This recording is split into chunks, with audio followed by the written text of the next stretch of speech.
Hello, I'm Josh, and I am back with another movie to talk about. In the past, I've talked about the films of Elia Kazan and Howard Hawks, two of my favorite directors. And today, I have a film from another of my favorite directors, Orson Welles. Most people know Orson Welles for a handful of things, primarily the infamous War of the Worlds radio broadcast and Citizen Kane, which is often put on lists as the greatest film of all time. These are two incredible accomplishments, especially considering Welles was not even 30 when he did both of these. Since then, Orson Welles has often been seen as a genius who peaked very early in his life. Later in his life, Welles became often more known for his commercials and his cheap acting jobs that he would do. Action, please. The French champagne has always been celebrated for its excellence. Many people did not realize that he was actually making films during this time, and those who did know about them often had a hard time seeing them.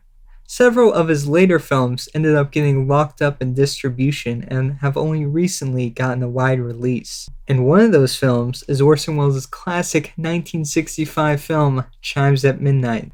Chimes at Midnight, also known just as Falstaff, is adapted from 5 Shakespeare plays. From these plays, Welles takes the story of Sir John Falstaff, a knight who enjoys spending his time living it up in a local tavern when he's not getting into other mischief.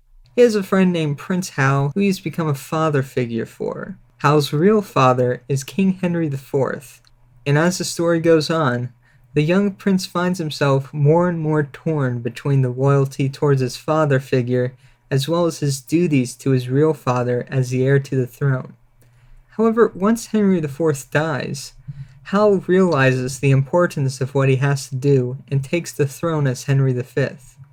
When Falstaff hears this, he becomes overjoyed and rushes to Hal to celebrate. However, once he gets to the castle, he finds a very different Hal, who renounces their friendship and banishes the knight. Falstaff returns home soon after, broken-hearted, and dies later that night. So as you can probably tell, this film has a very somber tone to it. It is largely about the end of an era where the fun-loving innocence of Falstaff can exist in. One of my favorite scenes in the film is when Falstaff and some of his gang sneak up to rob some travelers. Hal and a buddy then pretend to be robbers themselves and scare Falstaff and his gang away from the treasure. What makes it even better is when they return to the tavern later that night, only to hear the story greatly exaggerated by Falstaff. Even though these scenes depict robbery and sword fighting, they come off in a much more playful tone and are never really serious. Welles uses these scenes of cheer combined with beautiful nature shots to evoke a sense of nostalgia in the viewer, really showing the kind of world Falstaff inhabits. Contrast these with the cold shots of the castle or the horrific battle sequence later in the film, and it becomes very clear that Welles is trying to show a contrast between the more romantic age of the past with the coldness of the modern age. He was profoundly against the modern age, as I am. I am against my modern age, he was against his. And I think his villains are modern people. A similar thing is done by author J.R.R. Tolkien in The Lord of the Rings. He shows the beautiful hills of the Shire, comparing it with the menacing machinery and the towers of Mordor and Isengard. With Chimes at Midnight, one thing that always seems to draw me in is just the energy and kinetic nature of the film. This movie has lots of movement in it. The actors constantly are moving throughout the frame, and the camera moves around with them in a well-choreographed dance. I also love how playful Welles gets by having characters climbing around the set and popping in and out of windows and cracks, giving a great feeling of energy to these scenes. This draws even more notice when, as I said before, these scenes are contrasted with the very rigid and dark scenes of the castle with Henry IV. Now, no video on Chimes at Midnight would be complete without bringing up the incredible battle sequence at the film's center. It is one of the greatest and most influential scenes of Welles' career, as well as being completely horrifying. Wells wanted the scene to feel as different from the sword fight in the woods as he could, swapping out the stable dolly shots for an aggressive handheld look, which was largely unheard of for 1965.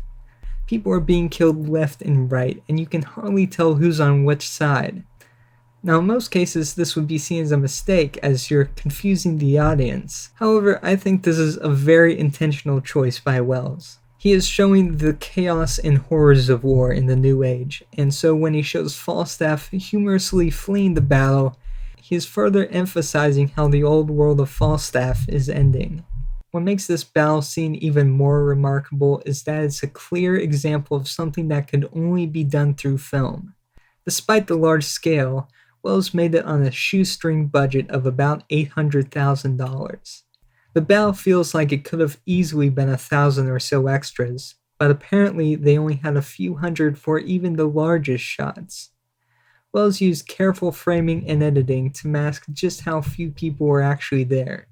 And though today quick cutting is not too uncommon to have in movies, one must remember this was done on film, where Wells himself would spend months hand cutting frames of the film out and stitching them together. You can't imagine how sad the beginning and end of each shot was. You know?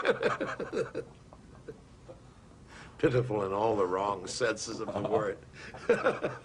This scene has gone on to clearly inspire many other filmmakers, such as Kenneth Branagh with his film Henry V, as well as Mel Gibson, who reportedly studied this film several times before making Braveheart. What Orson Welles was able to do with such a low budget is astounding, and it really shows what kinds of things you can do with enough determination. Over the many years Welles spent doing his low-budget independent films, he often had to work around the actors' schedules as well as the shortcomings of his locations, as he was very limited to which sets he could construct. Welles had to figure out creative ways of filming scenes without revealing how few principal actors were really there in the shots. Welles found himself using doubles constantly, and as crazy as it sounds, Welles was not just the director, producer, writer, star, and editor of the film. He also helped quite a bit with production design. Though someone else is credited as production designer, Welles actually did much of the work designing and decorating the Boar's Head Inn himself. Night after night after night with the blowtorch in the Boar's Head Tavern. This is the Boar's Head Tavern. Yeah, yes. it took Aging forever. that wood. Yes, burning it and getting it off. And nobody knows how to do it. Or wants to, you know. It's a very big set, very. I'll never forget set. that. It's all built in a garage. You know, it's not in a movie studio. It was built in a garage. That was a great set. He also personally designed every single costume in the film, which is pretty remarkable, as many historians have praised this film on its accurate wardrobe. Now it's time to go into the actors, and boy do we have a lineup. Orson Welles, Jean Moreau, Margaret Rutherford, John Gielgud, Keith Baxter, and Fernando Rey, to name a few. Orson Welles heads the cast as Falstaff, and I think one of his best performances of his career. Sure, I still think he will be best known for his role as Harry Lime in The Third Man, or as Charles Foster Kane, yet Welles is clearly deeply connected to the Falstaff character, as he has been playing him since he was in school, and he was also believed to have seen much of his own father in the night. Many people praise Welles for his directing and staging, but few, including himself, bring him up as a good actor. I feel this is no doubt largely due to the various cash-in roles he would do to help finance his own films. So I've had to use my career as an actor rather cynically.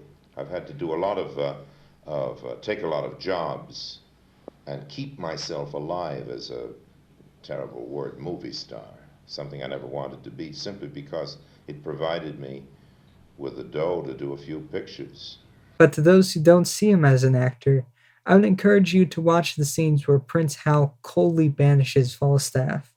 Welles gives this look of sadness as well as a fatherly pride, completely embodying Falstaff's feelings and realizations.